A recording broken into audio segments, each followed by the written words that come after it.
Proceso constructivo de una carretera. El proceso constructivo de una carretera consiste en una serie de etapas, las cuales llevan a la creación de una superficie continua, que atraviesa obstáculos geográficos y toma una pendiente suficiente para permitir a los vehículos o a los peatones circular. Cuando la ley lo establezca, deben cumplir una serie de normativas y leyes oficiales que se deben cumplir. Para la ejecución de un proyecto carretero, se considera la existencia de etapas definidas, relacionadas y dependientes entre sí, que conforman el total de actividades vinculadas a la construcción de la vía, comenzando por preliminares. En esta parte tenemos en primer lugar el concepto de desmonte. El desmonte es la remoción de vegetación existente en el derecho de vía, en las zonas de bancos, de canales y en las áreas que se destinen a instalaciones o edificaciones, entre otras, con objeto de eliminar la presencia de material vegetal, impedir daños a la obra y mejorar la visibilidad, cuando así lo indique el proyecto o lo ordene la Secretaría. El desmonte se complementa con el trasplante de especies vegetales y que consiste en el traslado de un sitio a otro del individuo vegetal vivo. El desmonte comprende tala, que consiste en cortar los árboles y arbustos. Dicho trabajo puede ser realizado con mano de obra o con maquinaria. Roza, que consiste en cortar y retirar la maleza, hierba, zacate o residuos de siembras. Desenraice, que consiste en sacar los troncos con o sin raíces. Limpia y disposición final, que consiste en retirar el producto del desmonte al banco de desperdicios que indique el proyecto o apruebe la Secretaría. En esta etapa, por lo regular, se utiliza mano de obra especializada con herramienta menor. Posteriormente se realiza el despalme.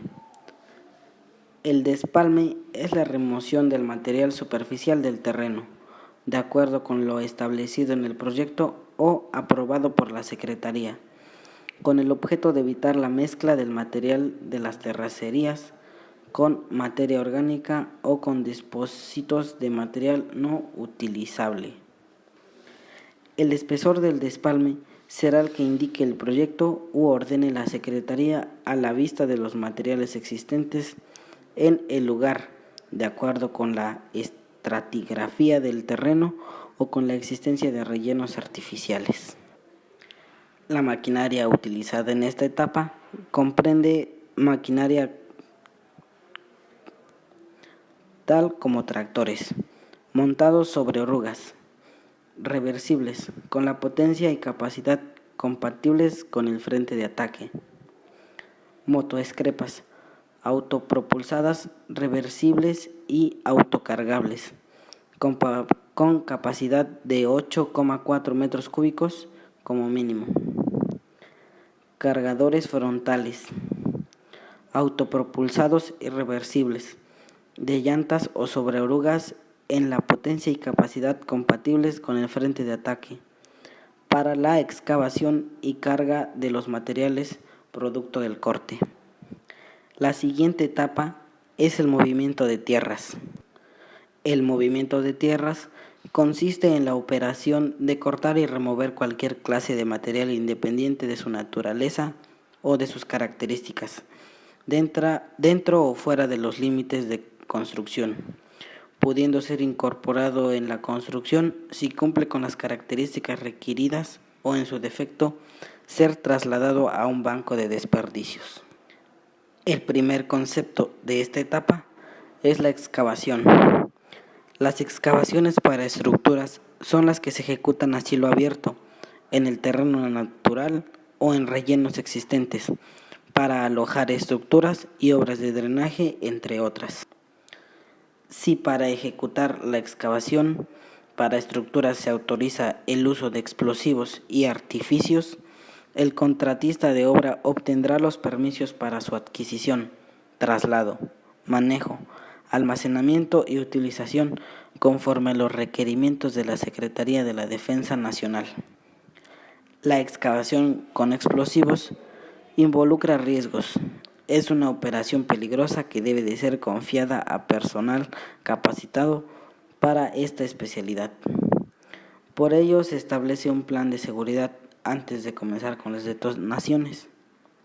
Este tipo de excavación usualmente se lleva a cabo cuando tenemos un suelo tipo C.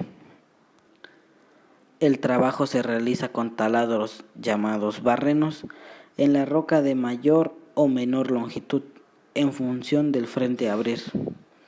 Luego se amplía el barreno, se carga el cartucho y se lo introduce en el barreno. A continuación se limpia el barreno cuidadosamente, se carga el cartucho, se introduce en el barreno, se retaca, se conectan los detonadores a la fuente de alimentación y se prosigue a la detonación. Excavación en material común. Este tipo de excavación se lleva a cabo cuando tenemos un tipo de suelo A o B. Se utiliza maquinaria pesada para la realización del corte o movimiento de tierra.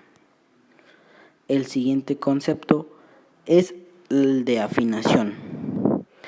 El afinamiento de la excavación es la remoción de material necesario para perfilar las secciones ya atacadas anteriormente en una terracería o canal.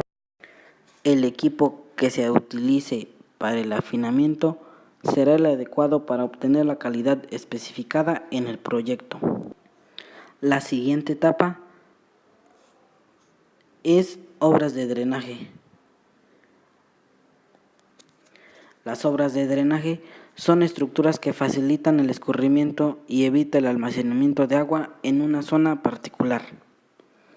Ventajas: dar salida al agua acumulada en el camino, reducir o eliminar la cantidad de agua que se dirija hacia el camino, evitar que el agua provoque daños estructurales, mejorar facilidad de acceso y la vida útil del camino. Tipos de drenaje: drenaje longitudinal, drenaje transversal, drenaje subterráneo. Drenaje longitudinal: se construye sobre la superficie del camino o terreno.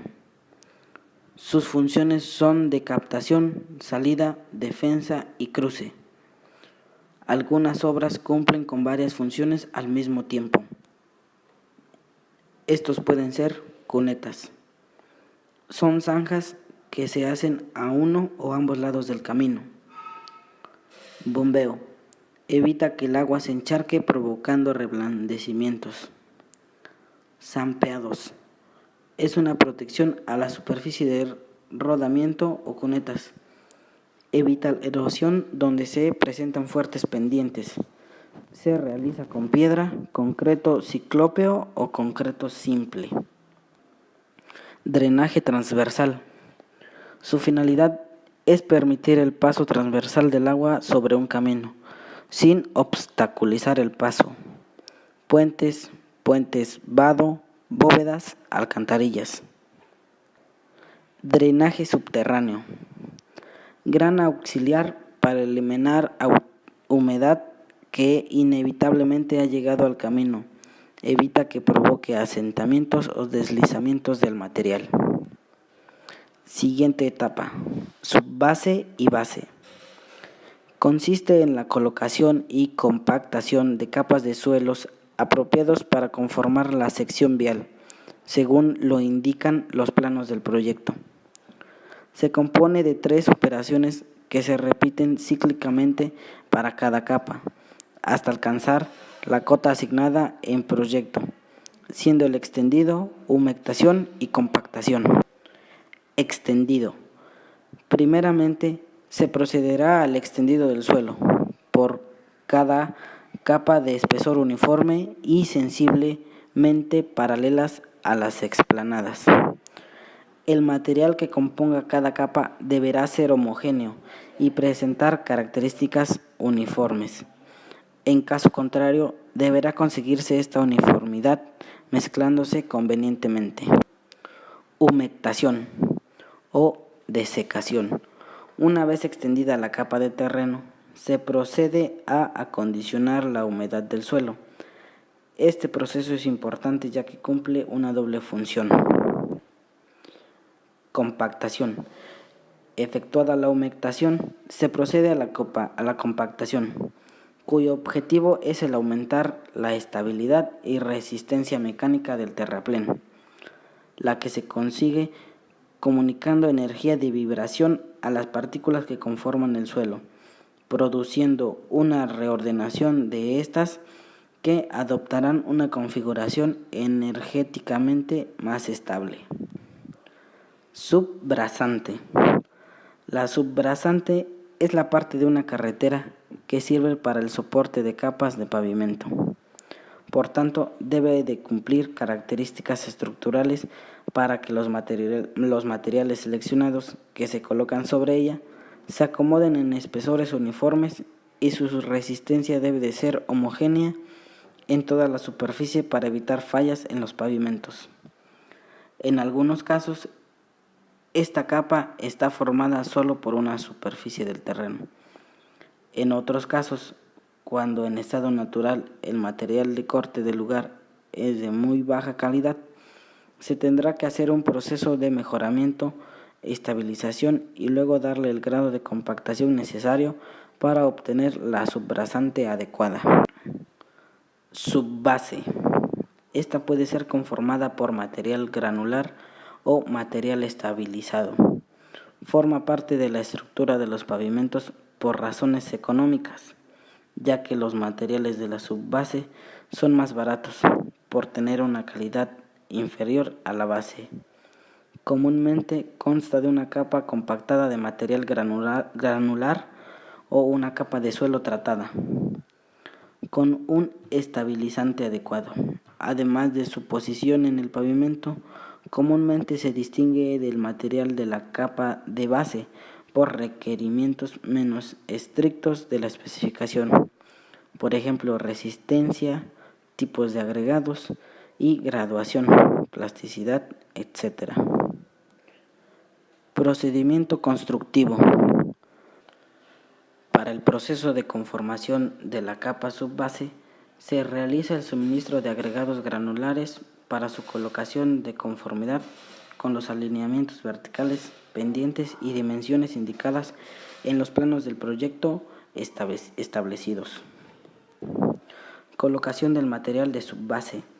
El material granular para subbase se colocará sobre la superficie de la subrasante, evitando su segregación, comenzando en el sitio que se indique.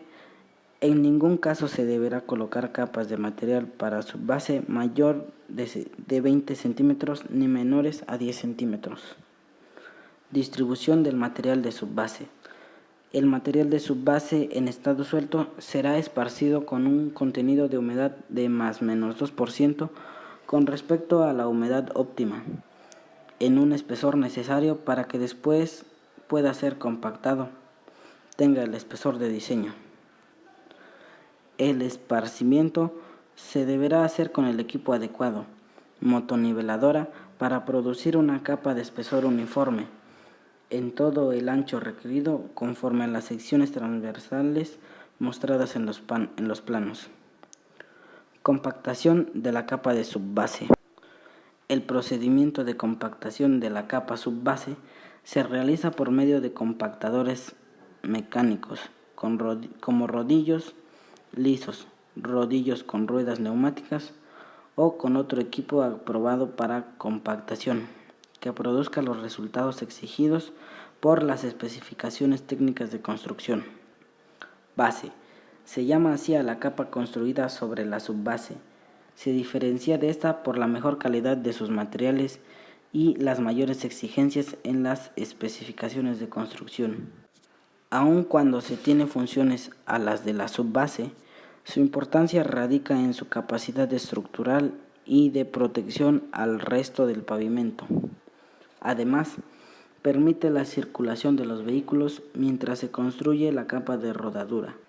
En la actualidad existe gran variedad de materiales empleados para la construcción de la base, como son los suelos y materiales pétreos, algunos estabilizantes como el cemento, la cal y otros materiales ligantes. Para el proceso de conformación de la capa de base, se realiza el suministro de agregados granulares que se colocan de conformidad con los alineamientos verticales, pendientes y dimensiones indicadas en los planos del proyecto. El material granular de base se colocará sobre la superficie de la subbase, evitando su segregación, iniciando en el sitio que se indique. En ningún caso se deberá colocar capas de material para bases mayores de 20 centímetros ni menores de 10 centímetros. Distribución del material de base. El material de base en estado suelto será esparcido con un contenido de humedad de menos 2% con respecto a la humedad óptima, en un espesor necesario para que después de ser compactado tenga el espesor de diseño.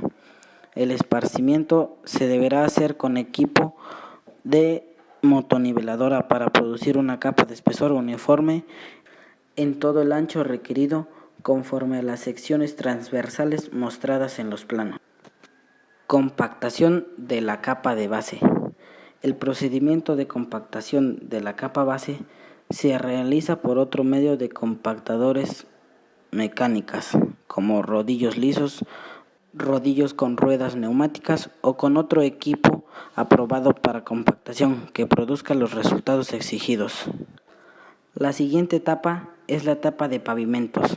En esta ocasión abordaremos el tipo de pavimento flexible, el cual es aquel que está formado por una serie de capas granulares, rematadas por una capa de rodamiento asfáltica de alta calidad y relativamente delgada, la cual es capaz de acomodarse a pequeñas deformaciones de las capas inferiores sin que su estructura falle. En este tipo de pavimentos, la calidad de los materiales utilizados en cada una de las capas aumenta conforme nos acercamos a la superficie, a modo de lograr una estructura competente ante las cargas esperadas y que a la vez resulte lo más económica. Dosificación y mezclado del suelo emulsificado hecho en planta. Las plantas de mezcla podrían ser de tipo continuo o discontinuo y deberán estar provistas de dispositivos adecuados que permitan dosificar por separado la emulsión, el agua y el material, con una presión compatible con la tolerancia aceptada por las especificaciones técnicas de construcción. Transporte del material estabilizado en planta. La mezcla suelo-emulsión se transporta desde donde se realiza el mezclado en planta al sitio de trabajo, utilizando camiones de volteo habitualmente en una capacidad de 12 a 24 metros cúbicos. Durante el transporte, la mezcla debe protegerse contra posibles variaciones de humedad, cubriéndola con plásticos o lonas que garanticen que el agua de la mezcla no se evapore por la acción del sol, del viento o bien se incremente por el efecto de la lluvia. En general, se recomienda que el tiempo para transportar la mezcla hacia el sitio de trabajo no sea superior a 30 minutos. El equipo estará compuesto por barredoras montados sobre llantas neumáticas, escobillones de mano, distribuidora de material asfáltico. La distribuidora deberá tener llantas neumáticas, estar provista de los controles y medidores necesarios en buenas condiciones de trabajo. Además, deberá estar diseñada, equipada, calibrada de tal manera que sea capaz de distribuir el material asfáltico. Preparación de la superficie. La superficie de la base deberá estar de acuerdo con los alineamientos, pendientes y secciones transversales mostradas en los planos. Antes de aplicar la carpeta asfáltica, se deberá remover todo el material suelto, barriendo la superficie obligatoriamente con una escoba mecánica. Se hará un riego ligero de agua en las zonas demasiado secas sobre la superficie limpia antes de aplicar el material asfáltico. Riego del material asfáltico sobre la superficie. El riego del material se deberá hacer preferiblemente durante las horas más calurosas del día y por ningún motivo se aplicará cuando la base se encuentre mojada o haya peligro de lluvia. Se hará en la superficie de rodadura y en los taludes de la capa base, tan pronto como se hayan compactado la misma. La penetración normal del riego debe de ser de 8 a 10 milímetros, aunque puede considerarse como satisfactoria una penetración menor, siempre que haya buena adherencia entre el material asfáltico y el pétreo en la base. Por último, tenemos la etapa de señalización. La señalización en todos los proyectos viales está dirigido a la implantación de diversos dispositivos de control de tránsito vehicular.